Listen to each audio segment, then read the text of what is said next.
I went home tomorrow. どう見ても不思議な発言です。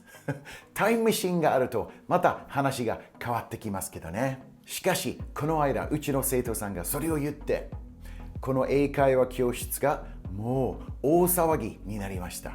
会話のやり取りの中で、こんな単純なミスがたまにありますよね。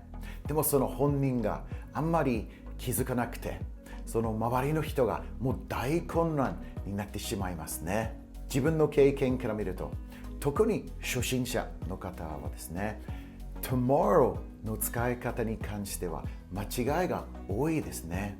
その現象といいますか、その原因、なんでそんなつまらないところでみんなつまずくんだろうと自分も知りたいです。一緒に考えていきましょう。Let's get busy working at this Bermuda Triangle of English by using 4 logical steps. We'll look at the problem, the reason, the solution, and some example sentences. Here we go. First, let's look at the problem. I went home tomorrow. I went home tomorrow. Even a non-native speaker would be surprised at this sentence. How can you have already done something or been somewhere in the future? It's like time travel. So, what have you been up to lately? I took a trip to Nas in Tochigi. Oh, it's lovely up there, isn't it? Yes, we went to Nas Highland Park. Sounds fun. Did you ride the Ferris wheel? Oh yes, of course. And what else did you do? Tomorrow, we went to Nas Animal Kingdom. Tomorrow? Yeah, tomorrow we went there. Wait a minute. Can you travel through time? What are you getting at? So using the word tomorrow for things that you have done in the past is extremely confusing. But how does this happen? What makes people say this? I need to find out more. So the people who have said this to me in the past didn't even realize why it was so confusing for me, so tough to get my head around.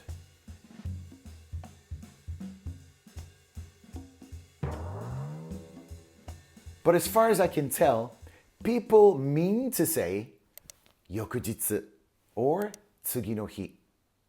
But somehow they've got it fixed in their head that the only word they can use is tomorrow. If you're an advanced speaker, you might be thinking, who would make such a silly mistake? But believe me, it happens. Now, I must be fair. If we look back at classical English, the word morrow could possibly be used in this way, especially in literature or poetry. We shall meet again upon the morrow. We will meet again the next day.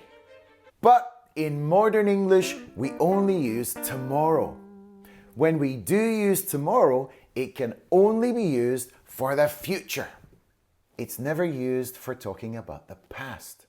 The POV, or point of view, is always in the present time, looking into the future.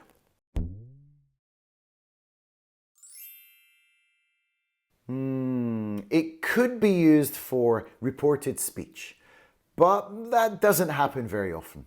So then she said to me, I'm not going tomorrow. And I was like, how come? And she was like, I don't know, I'm just not in the mood. But to be honest with you, I feel most people make this mistake because they're beginners who aren't used to using English. It's like the first word that pops into their head. 翌日、翌日、英語でなんて言うんだっけ? Aha! Tomorrow. I went tomorrow. What? All right, let's take a look at different ways to talk about tomorrow and that kind of thing. So of course, the best way to fix this weird sentence, I went home tomorrow, would be to say, I went home the next day. I went home the day after. I went home the following day. In these sentences, we are very clearly talking about a sequence of events. They can be used for talking about the past or the future, but not usually about the present. If you wanted to say, I'm going swimming tomorrow, you wouldn't say, I'm going swimming the next day. Tomorrow is used from the point of view of today, right now.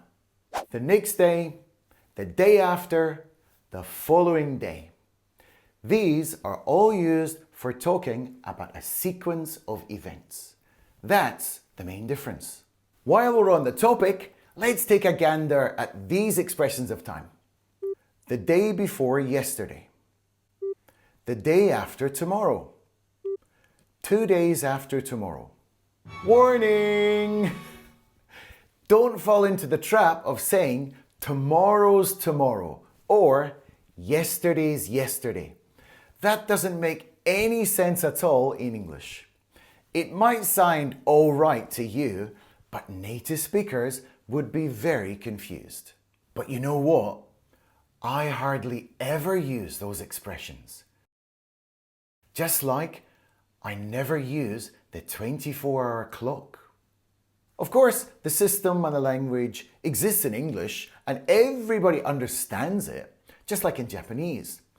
But I prefer to say the day or the date or ago and from today. It just seems clearer that way for me. So instead of saying, I'm leaving for Vietnam the day after tomorrow, I personally prefer to say, I'm leaving for Vietnam on Friday, or I'm leaving for Vietnam on the 5th. You know what? I'm finally getting off my butt and hitting the gym tomorrow.